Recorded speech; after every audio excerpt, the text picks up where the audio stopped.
नमस्कार, स्वागत है आपका हमें आज़ाद न्यूज में। मैं आपके साथ सूरज वर्मा। आइए बात करते हैं खबरों की। के द्वारा आपके गांव में आपके द्वारा क्या क्या मुख्य कार्य कराए जा रहे हैं? मैं जो कार्य करा रहा हूँ वो सरकार के दिए गए पैसे को उसी के ही मद में लगा रहा हूँ। जैसे कि सड़कों का पैसा मिलता, टाइल्स का, पक्की सड़कों का, मैं पक्की सड़कों में उसमें सीसीबी गिरवाई शुरू के वर्ष, फिर टाइल्स लगवाई। और जैसे कि मनरेगा से किसानों के लिए जो गूले थी सिंचाई की, मैं वो साफ़ कराई, कच्चे नाले साफ़ कराए, गांव में सफाई की व्यवस्था रखी। और बात अगर आप करते हो विकास की, तो इस गांव में सन 88 के घड़ंचे थे जिसे हम ईंट, भट्टे की ईंट द्वारा लगे हुए थे, मैं उन पर भी सीसी डलवाई। और मुख्य मार्ग को मैंने तो कराया ही है, लेकिन जो गलियां थी 2-3 घरों की वे भी मैंने कराई है। मैं अपनी देख रेख में ऐसा कोई कार्य नहीं छोड़ा है जो शेष रह गया। और मैं गांव को सैनिटाइजर भी किया अभी। और जब कोरोना की शुरू में स्थिति बनी उस टाइम पर मैं दवा का छिड़काव किया। आधे से एक बार कहा था, लेकिन मैं व्यवस्था की गाँव द्वारा मैं 2-3 बार दवा का छिड़काव कराया। और मैं लगभग 350 शौचालय निर्माण कराए और करीबन 70 शौचालयों को मैं पूर्व प्रधान के बने हुए थे उनको परमिट कराया। उनका नाम था लिस्ट में, उनका परमिट नहीं हो पाया था। और मेरी आज भी यही सोच है, जितना भी मेरा कार्यकाल रह रहा, मुझे जो भी सरकार पैसा देगी मैं उसी के तरीके से लगाऊंगा। धन्यवाद। ये थे प्रधान खेड़ा जट श्री राहुल जी।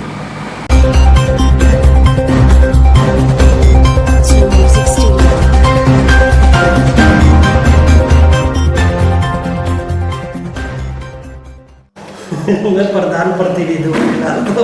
प्रधान बोलो।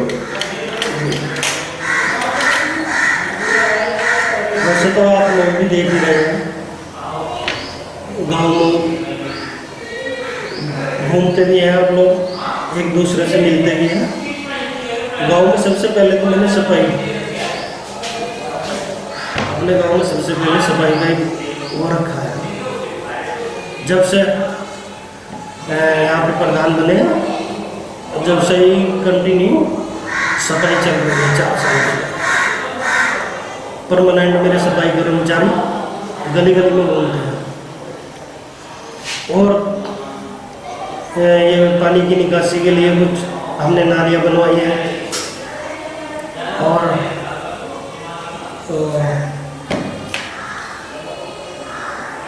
पानी पीने के लिए यहाँ का पानी कुछ दूषित, वाटर लेवल जो है, ऊपर का वाटर लेवल थोड़ा सा दूषित है, तो कुछ हमने हैंडपम्प लगाए जो हमारे हैंडपम्प पानी के बहुत ही गहराई तक गए हैं। और विकास कार्यों में शौचालय, सिंचाई, पाइपलाइन, सड़कें, ये तो आम है। और गांव में ये अपना जो कोरोना की महामारी चल रही ना, इससे हमने गांव में दवाई छिड़काव किया। और समय समय पर लोगों को जागरूक भी कर रहे हैं कि अपने आसपास सफाई रखें। सफाई होगी तो स्वस्थ होगा, गांव स्वस्थ बनेगा, स्वच्छ बनेगा। गांव स्वच्छ बनेगा तो पूरा भारत स्वच्छ बनेगा। हमारा तो यही कर्तव्य है कि अपने गांव को साफ सफाई रखें। धन्यवाद प्रधान जी।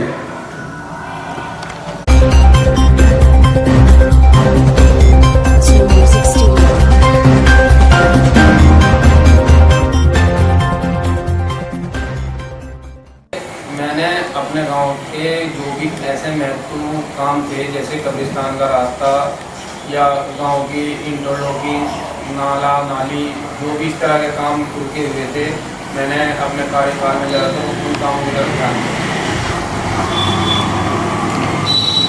प्रधान जी, जैसे कोरोना बीमारी महामारी बहुत तेज़ी से फैल रही है, आपने अपने गांव को सैनिटाइज कराया?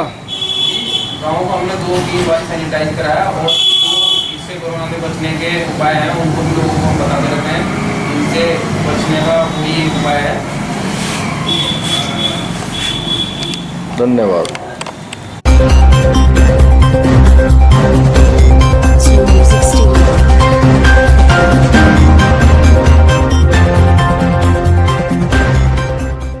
प्रधान जी, आपने अपने कार्यकाल में क्या क्या काम करवाए?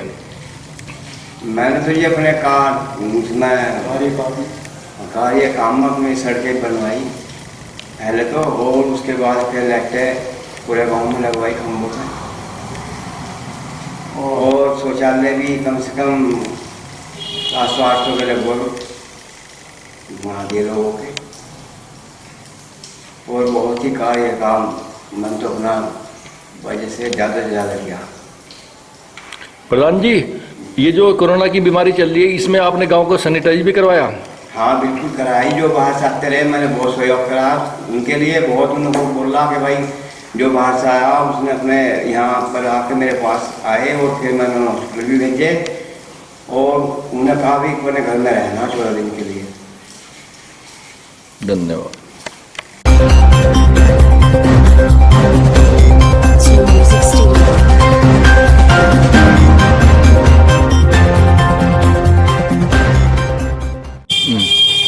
जय उत्तराखंड साथियों, मैं नितिन सैनी उत्तराखंड से, उत्तराखंड क्रांति दल से, केंद्रीय अध्यक्ष किसान प्रकोष्ठ उत्तराखंड क्रांति दल। दोस्तों, 24-25 जुलाई को हमारा उत्तराखंड क्रांति दल का स्थापना दिवस है, और उत्तराखंड को बने 20 साल हो चुके हैं। उत्तराखंड को जो हम लोगों ने बनाया था, उत्तराखंड को बनाने के लिए उत्तराखंड क्रांति दल ने लगातार कोशिश की, सहायता दी, और तब जाकर हम लोगों को उत्तराखंड मिला। उत्तराखंड तो हमें मिला, लेकिन जो सपनों का उत्तराखंड था वो हमें नहीं मिल पाया। सोचा था एक छोटा राज्य बनेगा, विकसित राज्य बनेगा, लेकिन ऐसा नहीं हो पाया। आज हमारा उत्तराखंड लगातार कर्ज में डूबता चला गया। आज अगर किसानी कर्ज की बात करें तो 7,000 करोड़ किसान पे कर्ज है, और यहाँ की सरकार से बात की जाए किसान का कर्ज माफ करने की, तो सरकार कहती है कि हम लोगों के पास पैसा ही नहीं है कर्ज माफ करने के, कि हम लोग लगातार घाटे में पहुंच जाएंगे। लेकिन हमारा दुर्भाग्य देखिए कि किसान जो पूरे देश को चलाता है, जो सबकी जीविका चलाता है, आज वो किसान का कितने हालत खराब है। अभी हाल ही में देखिए लगातार किसान इस कोरोना की वजह से लगातार फिर किसान नीचाई की तरफ पहुंच चुका है, लेकिन फिर भी सरकार इस बारे में नहीं सोच पा रही है। मेरा माननीय मुख्यमंत्री जी से निवेदन है कि वह किसानों को कर्ज माफ करें, और बिजली का बिल माफ करें, और यहाँ पर जो होने वाला पानी का बिल है वह भी माफ करें, और हो सके तो आज उत्तराखंड और उत्तर प्रदेश में बीजेपी की सरकार है, जो हमारे उत्तराखंड की संपत्तियां हम लोगों की हैं वो हम लोगों को वापस दिलाई जाए, न कि आज भी उत्तर प्रदेश पे का हक है वह नहीं रहा जाए। क्योंकि आज जितने भी राज्य हैं, सभी राज्यों की संपत्ति जो जिस राज्य की है वो उसी राज्य की कहलाई जाती है, लेकिन हमारा दुर्भाग्य देखे कि हमारी संपत्ति हमारी होने के बावजूद भी हम लोगों की नहीं है। हमारी संपत्ति पे यूपी का अधिकार है, और 5 राज्यों का अधिकार है।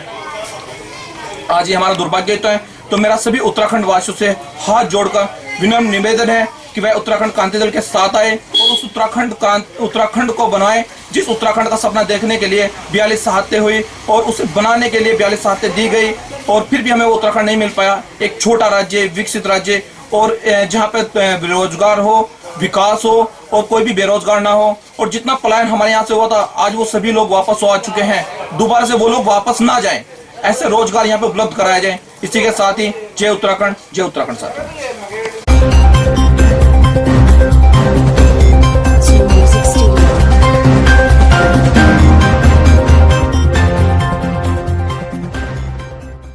जीता सिंह भाई, ऐसा है, हमारा देश इस समय कोरोना महामारी से गुजर रहा है। वैश्विक महामारी है, पूरी दुनिया में फैली हुई है, और हमारा देश भारत 3रे नंबर पर पहुँच गया। बहुत चिंता का विषय है।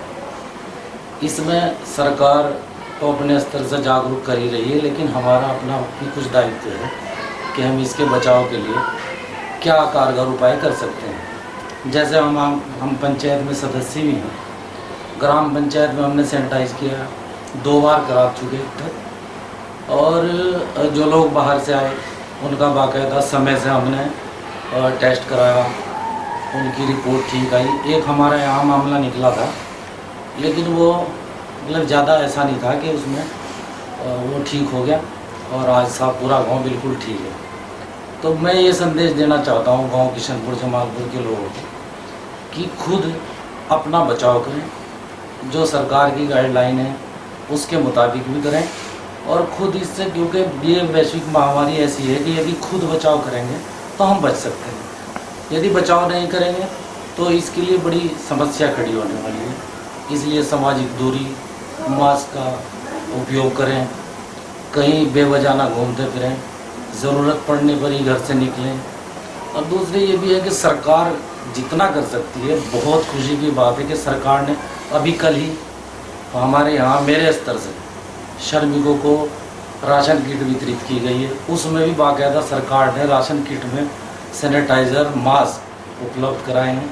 मैं गांव के लोगों को कहना चाहता हूं कि सैनिटाइज का इस्तेमाल करें, दिन में 2-3 बार साबुन से हाथ धोएं, मास्क का इस्तेमाल करें, बेवजह घर से ना निकलें।